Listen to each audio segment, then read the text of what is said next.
Luke, congratulations through to the quarterfinals for the first time here at the World Grand Prix. Not your vintage up there, but just sum it up for us. Yeah, I think that's probably an understatement. I think that's probably one of the worst performances that scoring-wise, I've probably put up on the TV stage for many years. It wasn't horrific, but I just couldn't. When I was finding the first treble, it weren't following. When I couldn't find it, I couldn't get a treble at all. So yeah, it's one of them games that I'll probably never watch back. But yeah, I think my doubling in has been fantastic this tournament. And usually that's something that I do worry about. Doubling can be my Achilles heel in moments. But I think over the 5 sets I've played, I've missed one chance to get in. So that is some stat. But I can't combine with good scoring. So if I can put them both together, then I'm a dangerous threat for the tournament. But if I don't, then I'm not going to be long in this tournament. So I'm going to have to put that scoring right for sure. First time in a long time up there, we saw you berating with yourself and almost playing with your emotions up there. Did you feel it as well? Yeah, I did. Everyone knows I get frustrated with myself. I really did feel frustrated properly. Sometimes everyone sees I get a little bit frustrated and that, but that's I don't let that affect my performance. But yeah, tonight maybe I was very frustrated because I could not get anything going. And people don't understand sometimes when you know what you can do and it's physically not coming out. It's quite hard and it's hard to deal with. And I'm used to being a heavy scorer and I put people under pressure. And tonight I really couldn't find them trebles. So yeah, maybe I was too hard on myself, and maybe that was why I carried on the not scoring very well. We can all I could have accepted a bad first set, but maybe sometimes I'm too hard on myself. But you don't. I'm world number 5. You don't get there if if I'm too hard on myself. You have to be. So yeah, it's just one of them things.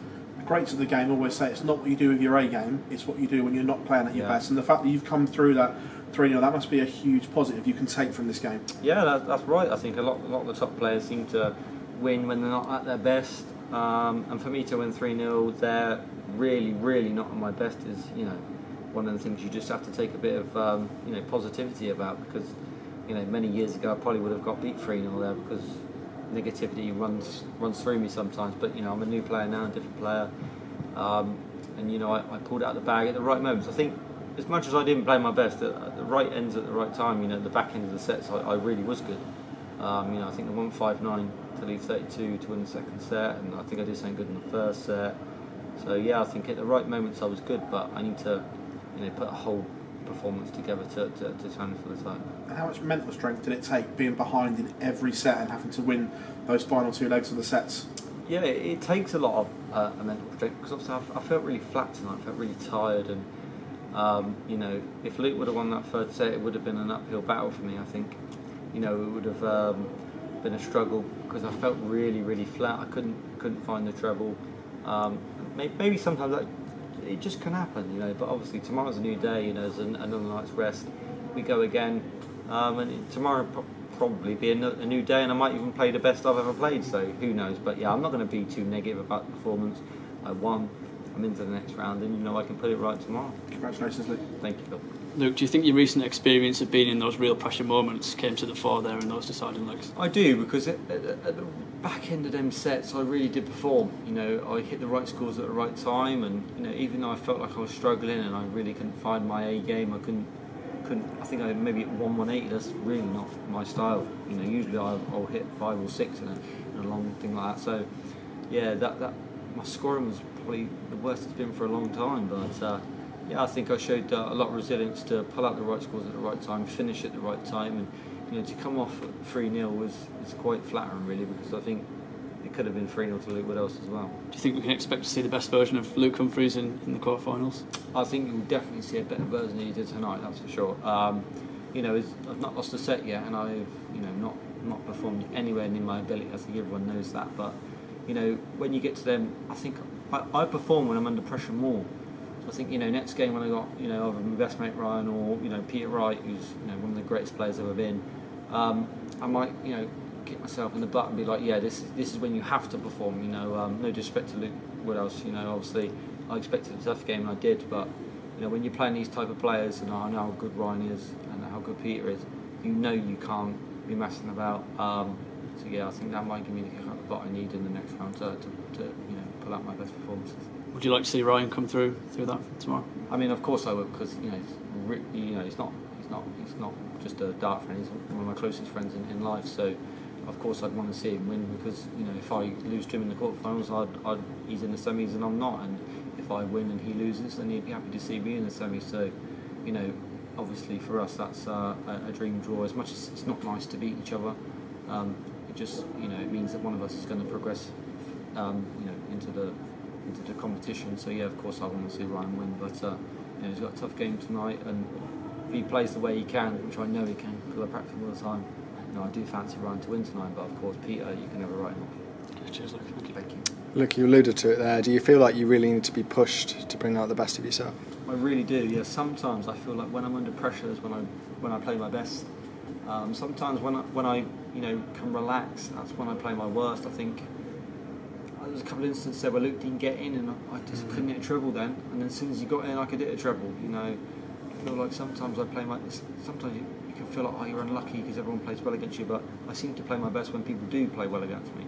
So yeah, maybe that when people are pushing me, that's when I perform at my capabilities and play my the way I can.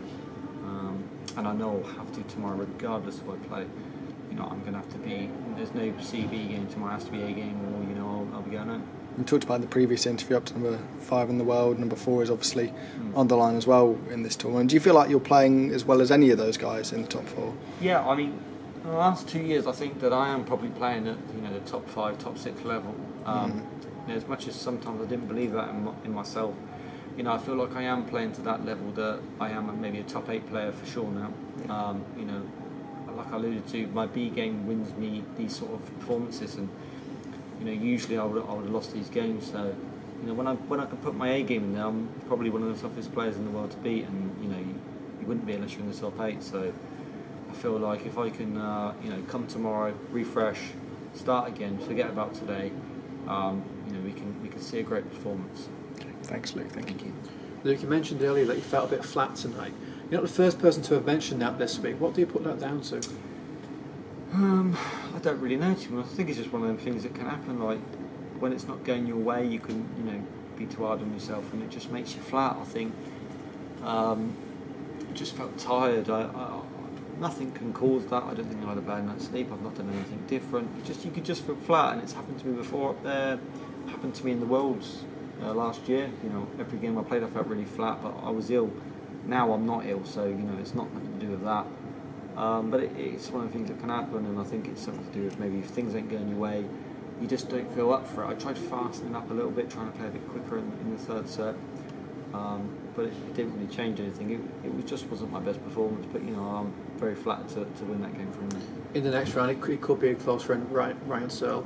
When you are playing your close friend in such a big match, do you prepare differently leading up to that? Not really, no. I don't think, if Ryan wins, then me and Ryan will still sit on the same table and still speak to each other like we always do, but obviously we know it's a big game, and we just won't practice with each other. Like today we practice with each other. Everything has stayed the same. Obviously we'll be on separate boards because you can't practice with the person you're playing against. It just don't feel right. But yeah, I really do hope Ryan wins because of course the way Ryan's playing is probably a harder game for me, but I want to see him do well. He wants to see me do well, and we love to play against each other, and we always have a good game, to be fair. So, but hopefully he can get through his game. But if it's Peter, then I know I've got a tough game as well because he's a legend of the sport, one of the greatest ever. So I can't win really. It's going to be a tough game regardless. You talked today about your world ranking back up to world number 5 now. How big of an achievement is that, considering you've not yet won a major? Yeah, I think that is probably the greatest achievement. As I've on my ranking at the moment, it's not even a major final on it. My UK Open finals disappeared. That disappeared in March. So I'm sitting at number 5 in the world without even a ranking final. I don't know if that's a good thing or a bad thing, but it will happen. I'll make a major final again. It's whether I get it over the line. But a lot of people pressure me into thinking you've got to win it now. I'll win it when I'm at, when I have to. I'm not in no rush. If I do it in 6 years' time, if it's Sunday, it'll be when it'll be. very lucky, very privileged to be in this sport and get to earn great money and support my family and stuff. And I just love being in this It's a bit like Michael Smith in that sense, where everybody was saying it is just a matter of time now before he does get over the line. I can guarantee you, I will walk away from this sport one day being a major champion. That isn't no question. But it might not happen this year. It might happen next year. It might happen in 5 years. But it will happen one day. I just know it. I know I've got the ability to do it. You know, I can't guarantee that it will happen, but in my own mind, I believe it will happen. But it's just a matter of time. You know, when you win the first, you become unstoppable. And I think, you know, Michael Smith showed that when he won that Grand Slam, he went on to lift the biggest title there is. And you know, he's a great world champion, great world #1. And I assure you, he will win a lot more major titles. So, you know, if I could pick up my first, then maybe see if I go too.